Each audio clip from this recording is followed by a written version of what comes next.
Like ज़रूर करें।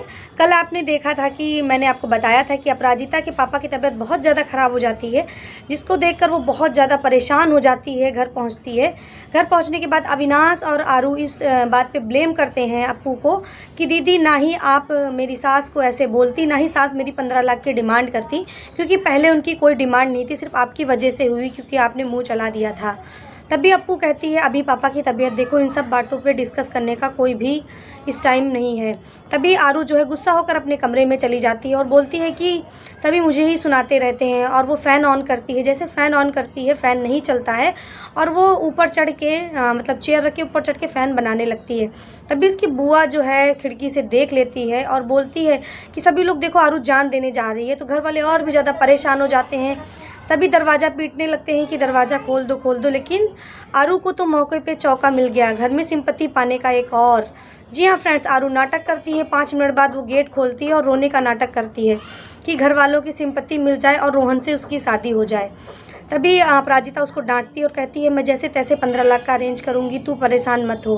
तभी अविनाश कहता है दीदी आप लोन क्यों नहीं ले लेती, आपको लोन जल्दी मिल जाएगा, क्योंकि आप एक बिजनेस वूमेन हैं, क्योंकि वो साड़ियों का व्यापार पहले करती थी, तो आपको सरकार जल्दी से ही लोन दे देगी। तभी अपराजिता लोन लेने के लिए तैयार हो जाती है, लेकिन उसको कुछ पुरानी बातें अपनी याद आ जाती। पुरानी बातें ये याद आ जाती हैं कि उसके हस्बैंड ने उसके नाम पे 10 लाख का लोन पहले से ही ले रखा था, जिसकी ईएमआई वो नहीं चुका पाए थे, जिसकी वजह से वो भोपाल छोड़ के इंदौर आ गई थी, क्योंकि उसको लोन के जो लेनदार थे वो घर में लेने आते थे और वो उसको बहुत ज़्यादा परेशान करते थे, तभी वो इंदौर आई थी। तो वो तैयार हो जाती है कि चलो ठीक है, क्योंकि घर वालों को किसी को पता नहीं था इस बारे में। जैसे ही वो बैंक जाने वाली होती है, तभी दिखाते हैं फ्रेंड्स कि ललित भी जो है भोपाल से निकल चुका है इंदौर के लिए। तो क्या ललित पहुंच जाएगा घर पे अपराजिता के? उधर दिखाते हैं कि रक्षित जो है कपड़ा बाज़ार से सीधा अपने ऑफिस जाता है और सभी को ऑफिस में कहता है कि सभी लोग अच्छे से काम करो, आप लोग पिछले 10 सालों से मेरे साथ काम कर रहे हो और बहुत अच्छा काम कर रहे हो। अब आपको हमारे पापा की जो विरासत है महेश्वर साड़ी, उसको आपको आसमान तक लेके जाना है। सभी तैयार हो जाते हैं और सभी मुस्कुराने लगते हैं। तो रक्षित एक कॉम्पिटिशन रखता है, वही जो अपराजिता ने साड़ी बनाई थी वही वाली साड़ी सबको दिखाता है। ये साड़ी जिसने भी बनाई है उसको जो भी ढूंढ के लाएगा उसका प्रमोशन पक्का है। तभी ईरा इस बात पे गुस्सा हो जाती है कि रक्षित तुमने इतना बड़ा डिसीजन ले लिया, मुझे क्यों नहीं बताया, मैं भी कंपनी में कुछ करती हूँ, मैंने भी जिम्मेदारी ले रखी, आखिर मैं इस कंपनी के डिज़ाइनर हूँ। तभी रक्षित कहता है ईरा मुझे थोड़ा सा ध्यान नहीं रहा, और रक्षित कहता है क्या तुम उस साड़ी बनाने वाले में ढूंढने में मेरी मदद करोगी? तभी ईरा कहती है ठीक है।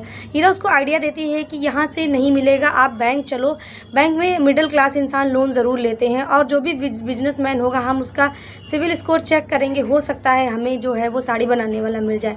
रक्षित भी घर से निकल लेता है बैंक के लिए।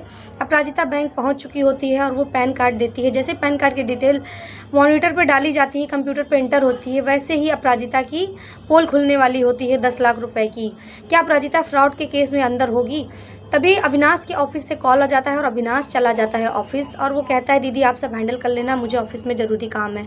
वो चला जाता है। जैसे ही अपराजिता की डिटेल सामने आती है, वैसे बैंक मैनेजर कह देता है अच्छा तुम ही वो फ्रॉड हो जिन्होंने पिछले 4 सालों में 10 लाख रुपए का लोन लिया है, और तुम एक भी ईएमआई नहीं पे की हो पिछले 6 महीनों से। तुम कहाँ थी? तुम्हारी वजह से हमारी दूसरी ब्रांच का जो बैंक मैनेजर है वो सस्पेंड हो गया है। अच्छा हुआ तुम यहीं मिल गए, अब मैं पुलिस को बुलाऊंगा। तो क्या रक्षित भी बैंक पहुंच चुका है? वो बैंक मैनेजर से ही बात कर रहा था। तो क्या अपराजिता की एक बार फिर मदद करेंगे रक्षित, और इसी बहाने वो अपने बुनकर को भी ढूंढ पाएंगे? जी हाँ फ्रेंड्स, बात करेंगे अपने नेक्स्ट एपिसोड में। मिलती हूँ आपसे कल। मेरा एपिसोड देखने के लिए प्लीज़ मेरे चैनल को सब्सक्राइब करें। बाय।